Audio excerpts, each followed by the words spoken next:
Well, guys, thank you for being here. I'm so excited to be with all of you guys, whether you are here with us in person or just hanging out at home on your couch.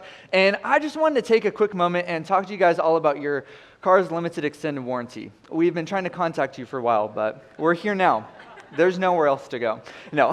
Today we're taking a deeper look at some of the scriptures that we see within not only our Hebrew Bible Old Testament, but also within our New Testament, because we recently did a series all about the New Testament, and there may have been questions that came up on how our Old Testament connects to our New Testament, and we're talking about some of those themes today, but let me give a little bit of context about myself and who I am. So my name is Greg Morton. I'm one of the student pastors here, the associate student pastor. Very different from our small group pastor, Greg Brown. See, we're both Gregs, but he made a very controversial statement at our men's retreat last year that he did not like bacon. My official position is that I love bacon. So we're a little bit different. Thank you. Let's hear it for bacon, right? I love Mexican food, like real Mexican food, not taco or Taco Bell. No. I love that. And also, I'm kind of I can be skeptical. I'm kind of a skeptical person. And I say that because what I love about our congregation is there's some of us that we get together and we have been in our faith since we took our first steps. For others of us, maybe we took some of our first steps in faith the last couple months or years. And then for some of us, maybe we're a little skeptical of Christianity, of the Christian faith of the church. And I just want to be the one to say, that's okay. Like, we love that you're here, and I totally get it. I mean, I know that my wife loves it when I Google something that she said because I'm skeptical of it. That is a statement to be very skeptical of. She is not the biggest fan of that. But being skeptical isn't necessarily bad. And I didn't come to be a Christian because I had one of those like, type moments. I actually came to my faith because of looking at what some of the facts are, some of the history, the archaeology. And so I'll be totally honest. I completely geek out about ancient Near Eastern studies and Second Temple studies. And I say that because we're going to be diving in a little bit of that today to understand the context of our Hebrew Bible Old Testament and understand some of the context of what is happening within the narrative. But let me start with a question. Why is inclusion important to us? At one point, all of us were children. Maybe you have children, or maybe your children have children. And you probably have stressed that inclusion is important to them. Whether they have siblings and you want them to include their brother or sister, whether they're at school, you want them to make friends and include others. But why? Is it just to be kind? Or is it because we know that when we are included, it is extrinsically giving us validation and value? To be included often represents to be desirable, not necessarily in the romantic sense, but in the relational sense. When you are included, a relationship is desired. Of course, that's not to say that we should always want to be included all of the time. Believe me, when I was growing up, I loved to be included. Like, I was game for anything. Sometimes I made, we'll call them unintellectual decisions. And but what's a self-evaluation without a story? So, once upon a time, I was in high school. And I saved up all of my money because it's like you have to get a ride at some point. So I'm like, gonna save up my money. But honestly, what I saved up may or may not get me to the end of the street. And so, after saving up my money, I bought a moped. And this moped was blue, it was beautiful. I named it Wendy. And this moped I rode everywhere. The problem was it was a 150cc engine, so technically I needed a license, a motorcycle's license. Being the high school procrastinator that I was, this did not happen. And so admittedly, I rode this moped everywhere, all over town, but one sunny Southern California weekend day, I woke up late. Or I had a Saturday school. To be honest, I don't really remember which, and I wouldn't rule out either one of those. But I knew that my friends had gone to the beach without me. And they said, Greg, feel free to come but you have to find your own ride. And I was like, cool. Like, let me think about this. Let me go back to the drawing board. And so they were in Huntington Beach. I was living against the foothills in a little town called Laverne. So it was about 43 miles away. And after not weighing my options and consulting no one, and just kind of going with it, I'm like, I'm riding my moped. So I go to my dad, who doesn't really know at this time that I've been riding my moped everywhere. I say, hey, Dad, I'm going to ride my moped to my friend's house, whose normal house is 2 streets down from us. But they happen to have a house in Huntington Beach, so technically not lying. Also, as a disclaimer, I see the error of my ways now. I have prayed about it, and I've repented. Also, this may be my parents' first time hearing this story. And so, to Mom and Dad, I love you. And thank you for my life and your unconditional love. Just wanted to make sure we're all on the same page here. So, I did it. I rode my moped all the way 43 miles down to Huntington Beach and back, taking streets. And after, rocking down the street with no license, no insurance, both earbuds under my helmet, because how else was I going to listen to music and listen to the GPS and rock out? I almost crashed, got cut off multiple times.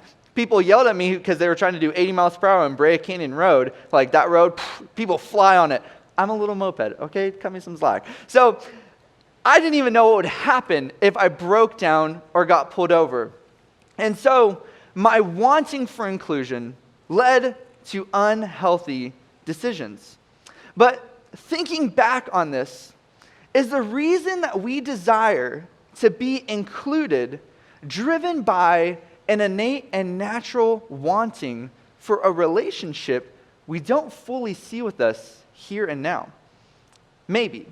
But let's dive in a little bit deeper into that and talk a little bit more about what inclusion looks like in our Bibles. See, inclusion seems to be, as I said, innately and naturally important to all of us.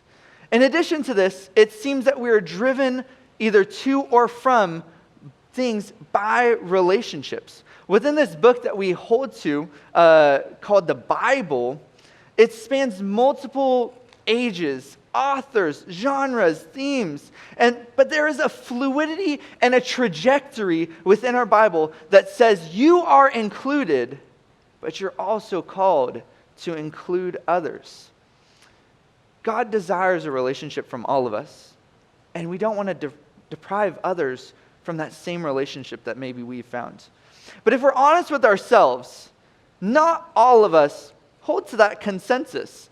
So we must take a step back and identify key questions we may have in relation to our understanding of our Bible and maybe to faith. So these are some of the questions that we may find ourselves asking when thinking about faith and Bible and how it fits in. So the first one is, what is God's will? What does it mean to have a relationship with God? Who is included in God's plan? And how can God use me? But if we're going to answer these questions, we have to set a ground level. And the first premise of that is that we cannot let our assumptions control the narrative. I think something all of us realized when we were reading through the New Testament in this past series is maybe there were things that we held to that were not in the text that we thought they were, and oftentimes we found that maybe what we held to wasn't as biblically foundational as we once thought. And so what we kind of ended up doing was we were like, okay, well, I really like this verse, so I'm just going to hold this verse over here, but not this one over here. But I really like this verse, but wait, this verse confirms my biased opinion, so I'm just going to highlight that really quick, right? I've done it. I've been there. So what we see is that we have to look deeper into the text to find out what it's saying. An example of this, of when we kind of let our assumptions control the narrative, is if we think that the Israelites in our Hebrew Bible Old Testament aren't interacting with other nations. I think all of us have thought that at one point, that they're just kind of off, doing their own thing, and it's just simply not true. When we look at the archaeology, one of the first references of the Israelite nation is actually in Egypt on something called the Merneptah stele, which is dated to about late century, 13th century before Common Era, on this war kind of scroll that is from Pharaoh Merneptah, the son of Ramses II. And it's one of the first mentions that we have of the Israelites, and showing that they did have interaction with another nation. You also have the Tel Dan stele, which is a Canaanite inscription, or even the Kirk monolith, which is an Assyrian inscription that even shows one of Israelites' kings, Ahab. And so we know that they were interacting. They're probably trading. They're probably meeting people from other cultures, other people groups. But then what we also see is that within the narrative itself, other people are included in what's happening with God. Because God's desire for relationship is not exclusive, right? It's not just for the Hebrew nation. We often think that God is just solely paying attention to the Israelites, which is it looks like it's in the text, but there's so much going on there that we need to take a look at. The second thing is this, is that there is a difference between what we see and what God knows. There's a difference between what we see and what God knows. Now, maybe you're like me, and when you believe that you are right about something, you're ready for war. I mean, you're like, it's going down. Oftentimes, that happens because we care more about being right than we do about the truth. And it's those same desires that can be crippling to our relationships that we have today. When we treat our judgments of others as a self-medication, symptoms may include a lack of perception, maybe a lower emotional intelligence, relative truth, favoritism, and all of our favorites, stressful holiday get-togethers. But when we understand that there's a difference between what we see and what God knows, it opens up the possibilities of good intentions, wrong place at the wrong time. Maybe it wasn't or isn't their fault. And maybe, just maybe, they really didn't think about what they were doing or what they didn't do. Now, I don't know if you're nudging him or her, or if you're at home and you're like, word. But I can tell you today, you may ask yourself, can people do something and not know what they're doing? I come to you as a youth pastor. Yes, people can do things and not think about what they're doing. But let's transition a little bit. See, now the Israelites, we see in our Hebrew Bible and Old Testament, do have some prejudices of their own around nations and people groups around them. But nonetheless, within our text that we have, individuals from these varying people groups are still used as part of God's redemptive plan to change the trajectory of what's happening within their ancient Near Eastern context. Here are some examples. The first one is Zipporah. Many of you may know Zipporah without knowing that you know it. It's actually Moses' wife. So Moses is this important figure in our Bible. He leads the Israelites out of slavery in Egypt. His wife is a Midianite, the same wife that saves his life. Another example is Caleb, who is one of the spies that goes in to help the Israelites conquer this new Canaanite area, is a Kenizzite, and is one of the few people that get to see this promised land because of his faithfulness to God. You also have Rahab, a woman from Jericho who takes in the Israelites. You have Ruth, who's in the ancestry of Jesus. You have the Ninevites in Jonah. In the heart of our Old Testament, God is sending someone to a wicked people so that they may turn and know who he is. But our clearest example of inclusion within our Hebrew Bible Old Testaments is found in a prayer of dedication by Solomon after they have built the temple over this united kingdom of Israel before it is split into the northern and southern kingdoms after his death. And so when dealing with the Old Testament, there are some pivotal points that we tend to pay attention to, some narratives that stand out. And one of these narratives is the Exodus that I mentioned a little bit earlier. It's the second book in our Bible, and Exodus in its Greek meaning literally means to exit, but it's come to be more of like a large exit of a group of people. And so what happens with the narrative is that it talks about how the Israelites ended up in slavery, how they're now crying out to God. God hears those cries. He sends a guy named Moses to bring them up out of it. But the story doesn't end there. See, for the Jewish people living in the Second Temple period, which is about 536 BCE to 70 AD, they just came out of their own exile. In Exodus, we see that they're establishing their ancestry and their roots in who they are, that they identify as a people. But even before this, we see that something is said by God to a man named Abraham in Genesis 12:2. It says this, I will make you into a great nation, and I will bless you. I will make your name great, and you will be a blessing. So for God to include others in taking place in his redemptive plan isn't all that implausible. As Moses continues this dialogue with God throughout the Pharaoh's persistent abuse and the plagues that take place, time and time again, God is saying that these things will happen, or that you will say these things, so that they, the Israelites, the Egyptians, and Pharaoh may know God. Let's check it out. Right? It says, then you will know that I am the Lord your God, and the Egyptians will know that I am the Lord. By this you will know that I am the Lord.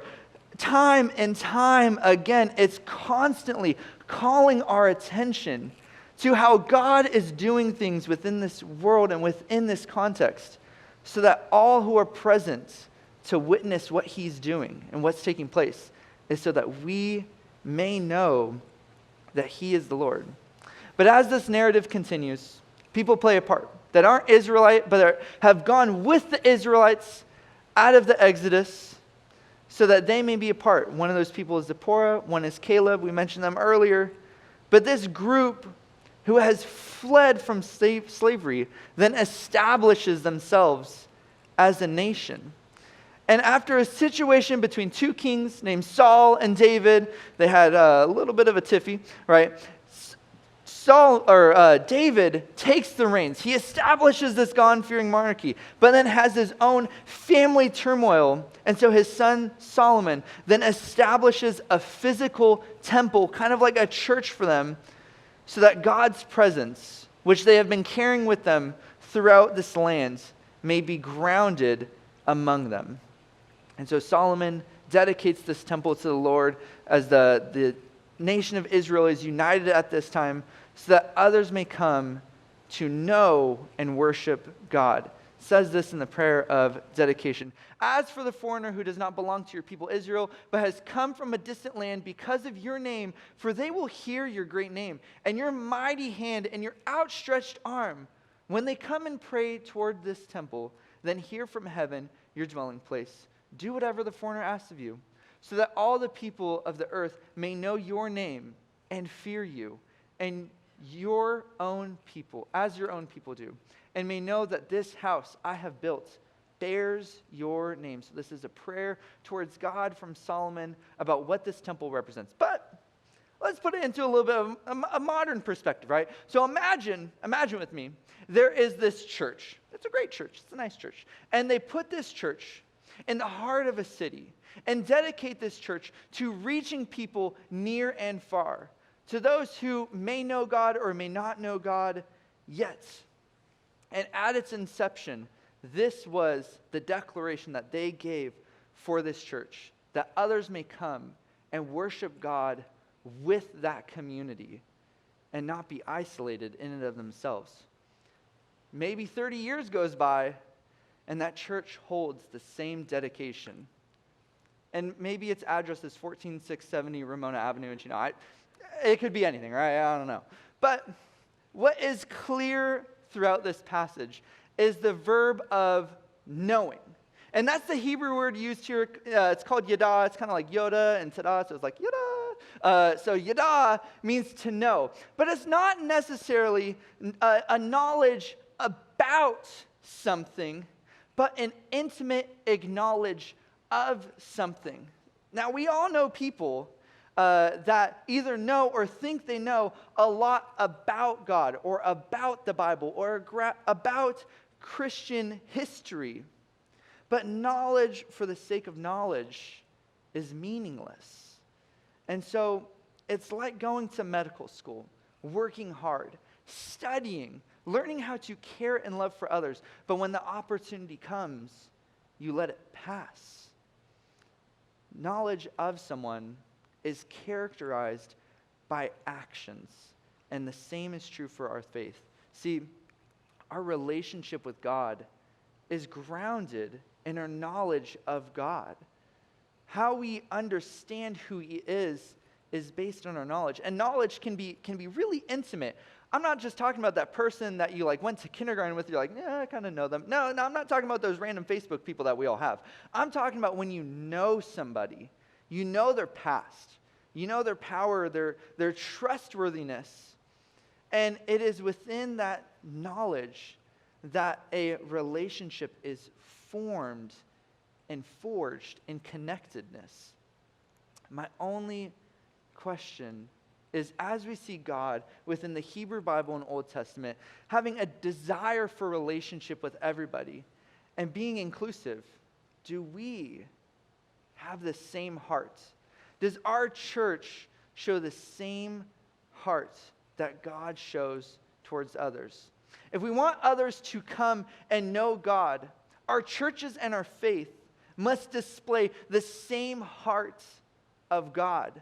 And that's the same heart that walked with us, that experienced pain with us, that looked for the people who were on the outskirts of society. And it was the one who was so inclusive and so loving that he made the modern religious leader feel uncomfortable. And it's the one that literally loved all of us to death. But death stood no chance. So what do we do with this information? Why does this information matter? How does it impact me? See, if we want this to impact us, we have to be willing, we have to be open, and we have to believe. We have to be willing that God is going to do something in and through the relationships that we hold that we can't even comprehend. Because oftentimes, while we tend to exaggerate about what God's plans are, we forget how uncomfortable they may be. So we have to be willing. We have to be open to knowing that God can use relationships with people that we either don't know, we don't like, or that we may have had past issues with. And then we have to believe. We have to believe that God can and will do something, that He has done this in the past, that He has done this in the present, and there's no stopping what He can do in the future. We, no matter who we are, get to take a part in God's redemptive plan. And so maybe we're ordinary, but we're invited in by the extraordinary to play a part in someone else's eternity. It doesn't matter if you're an outsider, if you're an insider, if you're on the roof. You're called to come into this community and be a part of what's happening. So we asked some questions at the beginning, which is, what is God's will? What does it mean to have a relationship with God? And who is included in God's plan? And how can God use me? Well, to answer these questions, I want to check out what Paul said to his buddy Timothy in his first letter. It says, "This is good and pleases God, our Savior, who wants all people to be saved and to come to a knowledge of the truth. For there is one God and one mediator between God and mankind, the man Christ Jesus, who gave Himself as a ransom for all people." And so within that tiny verse, we may have some of our questions answered. God's will at its heart is that all people are saved and come to know who He is. Our relationship is grounded in our acknowledgement of who He is, i.e., Jesus' question, "Who do you say that I am?" And God welcomes everyone to be included in his redemptive plan. And God uses us through our words, our actions, and welcoming those to come in and worship with us. A quote that I thought a lot about, that I love, is by a woman named Ellen Davis, and she is a distinguished professor over at Duke University, and it says this: worship is a vigorous act of reordering our desires in the light of God's burning desire for the wellness of all creation. So we've discussed in detail that within our Bible, starting in the Old Testament, starting in almost the very first verse of our Old Testament, God made the heavens and the earth. We see already that he is setting up an order that we may come and know him in our relationships. But there's a call. There's a call in all of our lives to be willing to be uncomfortable. And though we are called to be set apart in the ways that we love, the way that we invite, and in our patience, we're not called to set others apart from us, but to invite others in to experience and to know God. When we consider the greatest directions ever given in our Bible, right? It's laid out in Deuteronomy 6:4, and then Jesus references it later. Says we're called to love God with all our heart, soul, and minds. But then he changes the game, because he says the second one is just like this: love your neighbor as yourself. And so our main point for today is how we love and include others is a direct representation of how we worship. Because it shows, do we have the same heart as God? Are we willing to invite others in and love others because that's what we're called to do, or because that's what we want to do? The coolest thing about this is that within our relationship with God, with being a part of God's redemptive plan, is that it's not something that's like a have to do, but that we get to do this. This is something that we get to be a part of that's bigger than ourselves. And so about a year ago, actually, this time last year, we were doing a series that was called Will You Be My Neighbor? And as you can guess, it was kind of themed after the Mr. Rogers Neighborhood show. And Mr. Rogers' Neighborhood is pretty well known, and other spinoffs such as like Daniel Tiger's Neighborhood. But not all of us know that Mr. Rogers had a divinity degree from Pittsburgh Theological Seminary, that he was a pastor, that his faith guided his life. And one of my favorite quotes from Mr. Rogers on how to be a good neighbor is this: you rarely have time for everything you want in this life, so you need to make choices. And hopefully, your choices can come from a deep sense of who you are. Who we are at our core is not what we can do or what we can accomplish or anything like that. And I'm sure for a lot of us, this has been a hard year. Maybe you had issues with your job where you had a loss of income and it made you feel vulnerable. Maybe for some of us, what we're experiencing now is gaining a knowledge of what's happening within our Asian American community and feeling with them and knowing that we are there for them and that they are included. Maybe for some of us, we dealt with health issues. We had issues going into the season, and this season has just been a tornado of feelings and emotions. And so with all of these subgroups, there's been hurts, there's been misunderstanding, but that doesn't characterize who we are, but it's how we are included and how we can include others.